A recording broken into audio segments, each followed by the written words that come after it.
এই কথা শুনেই চারুলতা ভয়ঙ্কর ডাইনির রূপ ধারণ করে। তারপর মুখ দিয়ে আগুন বের করে গোটা প্রাসাদে আগুন ধরিয়ে দেয়। ইনি হলেন প্রতাপপুরের রাজা, রাজা পুরমচন্দ্র। তার ছিল 4 রানী। প্রত্যেক রানীরই নিজস্ব নিজস্ব অসাধারণ গুণ ছিল। তারা প্রত্যেকেই আপন কক্ষে নিজ নিজ পরিচর্যা এবং শক্তির অভ্যাস করতেন। ইনি হলেন বড় রানী কলাবতী। কলাবতী যিনি নৃত্যকলায় পারদর্শী এবং তার কলা প্রদর্শনের সময় সবাই কেমন যেন মোহিত হয়ে যেত। ইনি হলেন রানী ধূমাবতী। তিনি তার অদ্ভুত ক্ষমতার দ্বারা মুখ দিয়ে ধোঁয়া বার করতে পারতেন। ওরে বাবা রে, রানী ধূমাবতী, আপনি শিগগির ধোঁয়া সরিয়ে নিন। আমার চোখ যে জ্বলে গেল, আমি কিছু দেখতে পাচ্ছি না। ভয় নেই দাসী, তুমি হারিয়ে যাবে না। আর ইনি হলেন রানী জলাবতী, যিনি তার মধুর কণ্ঠের দ্বারা আকাশে মেঘ জমিয়ে স্নিগ্ধ বৃষ্টি নামাতে পারেন। আয় বৃষ্টি আয়, আয় বৃষ্টি আয়, জলধর হয় যে ভারী, ধরতে তোরে আর নারী, আয় বৃষ্টি আয় বৃষ্টি আয়। আর ইনি হলেন রাজার সবচেয়ে ছোট রানী, যাকে রাজা খুবই ভালোবাসতেন, রানী সরলাবতী।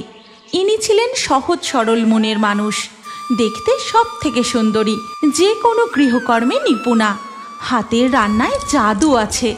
অতি সামান্য জিনিস দিয়ে রান্না করলেও তা হয়ে উঠত অত্যন্ত সুস্বাদু। বাহ বাহ বাহ, অতি উত্তম, অতি উত্তম। এই পদ খেয়ে আমার মন প্রাণ একেবারে জুড়িয়ে গেল। সত্যি সরলাবতী, তোমার হাতের রান্নার প্রশংসা না করে আমি থাকতে পারি না। এত প্রশংসার কি আছে মহারাজ?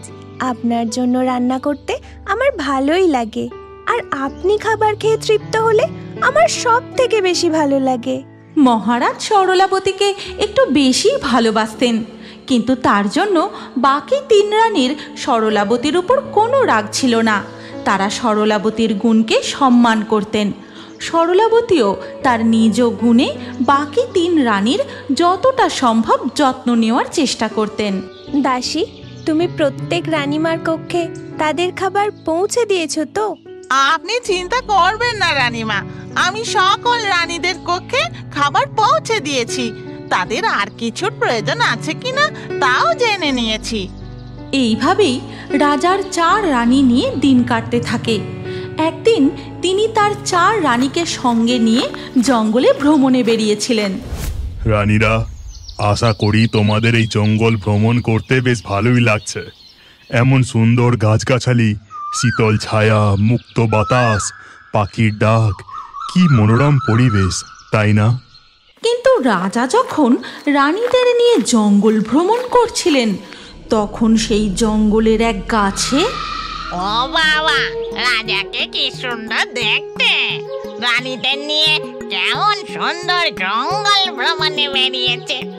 আমিও যদি এই রাজা রানী হতে পারতাম। এই কথা ভাবা মাত্রই ডাইনি গাছ থেকে নেমে এক সুন্দরী রমণীর রূপ ধারণ করে।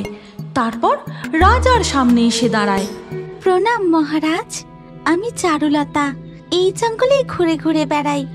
আমি আপনাকে বিবাহ করতে চাই।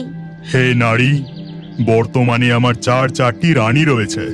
আমি তাদের নিয়ে সন্তুষ্ট। নতুন করে আমি তোমাকে বিবাহ করতে পারবো না। আমি কোনো কথা শুনতে চাই না, আমি আপনাকে বিবাহ করতে চাই। কেউ চাইলেই তার সাথে কোনো রাজার এভাবে বিবাহ হয় না। অনেক কিছু পরীক্ষা নিরীক্ষা করে দেখে শুনে তবেই রাজার রানী হওয়া যায়। এরপর রাজা তার রানীদের নিয়ে সেখান থেকে রাজভবনে ফিরে আসেন।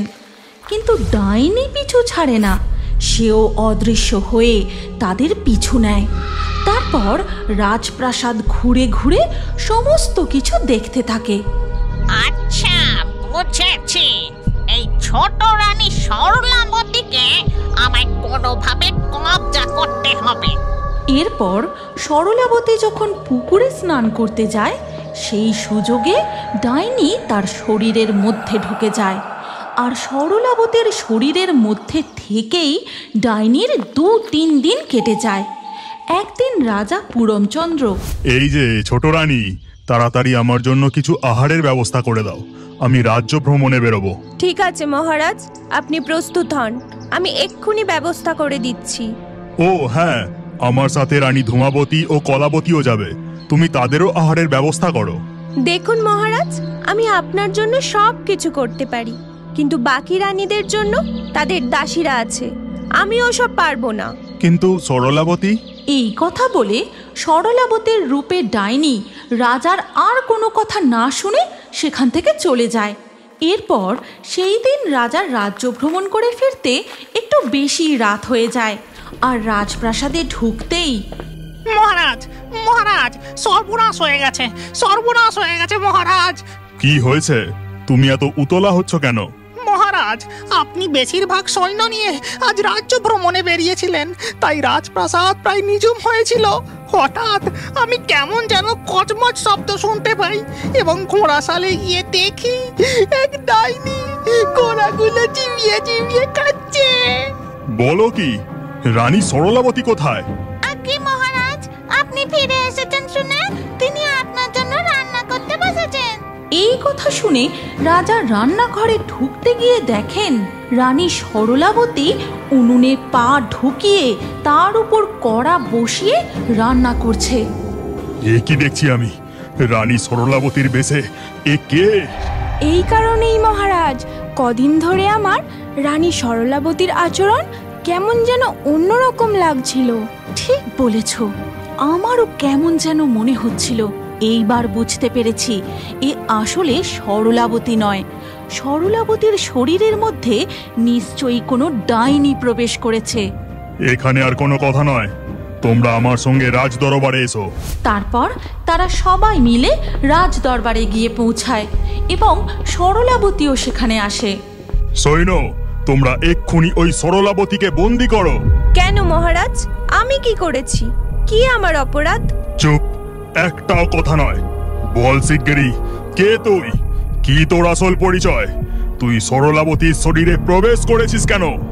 এই কথা শুনে সরলাবতীর শরীর ছেড়ে চারুলতা নামক ডাইনি সেই সুন্দরীর রূপে বেরিয়ে আসে। মহারাজ, আমি সেই জঙ্গলের ডাইনি চারুলতা। আমি আপনাকে বিবাহ প্রস্তাব দেওয়ার পরেও আপনি তো শোনেননি, তাই আপনার রানী হবার জন্য আমাকে এই পথ অবলম্বন করতে হয়েছে। ডাইনি, তোর এত বড় স্পর্ধা! তুই আমার ছোট রানীর শরীরে প্রবেশ করেছিস! বেরিয়ে যা, এক্ষুনি বেরিয়ে যা এই প্রাসাদ ছেড়ে। এই কথা শুনেই চারুলতা ভয়ঙ্কর ডাইনির রূপ ধারণ করে। তারপর মুখ দিয়ে আগুন বের করে গোটা প্রাসাদে আগুন ধরিয়ে দেয়। আগুন, আগুন, পালাও, বাঁচাও গো, আগুন! তোমরা ভয় পেও না, শান্ত হও, আমি এক্ষুনি এই আগুন নিভিয়ে দিচ্ছি। আয় বৃষ্টি আয়, আয় বৃষ্টি আয়। সাথে সাথেই প্রাসাদের মধ্যে বৃষ্টিপাত হয়ে সমস্ত আগুন নিভে যায়। আর এই দেখে ডাইনি প্রচন্ড রেগে গিয়ে, রাজা, তুই কি মনে করেছিস আমার হাত থেকে বাঁচতে পারবি?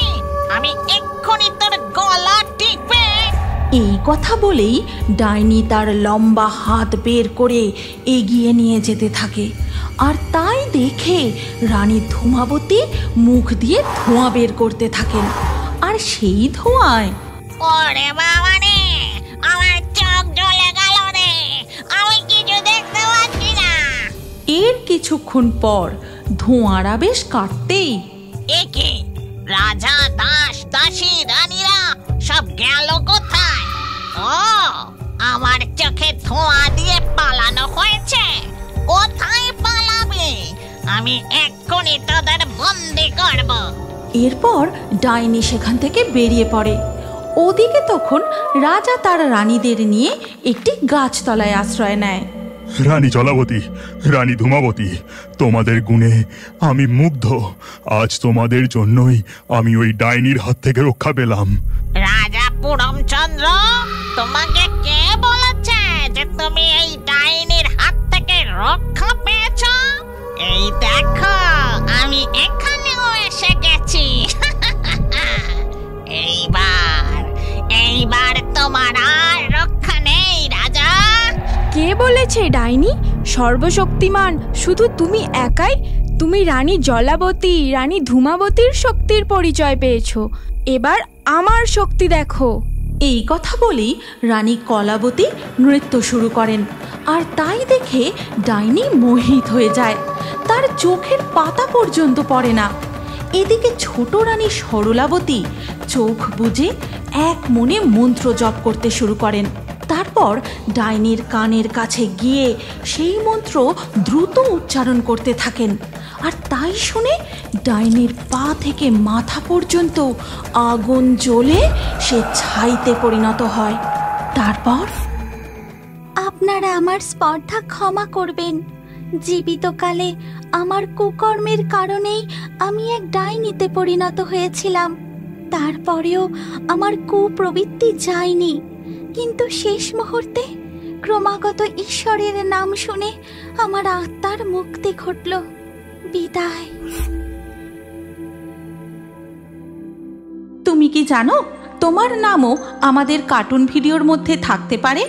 আজকের লাকি ড্রয়ে নির্বাচিত নামগুলি হলো আচমা, দেবস্মিতা, বাদশা, ফাহিমা, সাহেব, পূর্ণিমা, হাবিবা, আরতি, তনবীর, রাইয়ান, নাহিশা, আমিনা, আব্দুল্লাহ, অপর্ণা, রবি। আপনার নামসহ সেরা কমেন্টগুলি পরবর্তী ভিডিওতে দেখার জন্য এক্ষুনি পরীর গল্প কার্টুন চ্যানেলটি সাবস্ক্রাইব করে নিন। তারপর আপনার নাম কমেন্টে লিখে দিন, আর স্ক্রিনের উপরে আসা এই পরবর্তী ভিডিওতেও ক্লিক করে ওই ভিডিওতেও আপনার নাম লিখে দিন। আপনার নাম আমাদের কার্টুন ভিডিওতে অবশ্যই দেখতে পাবেন।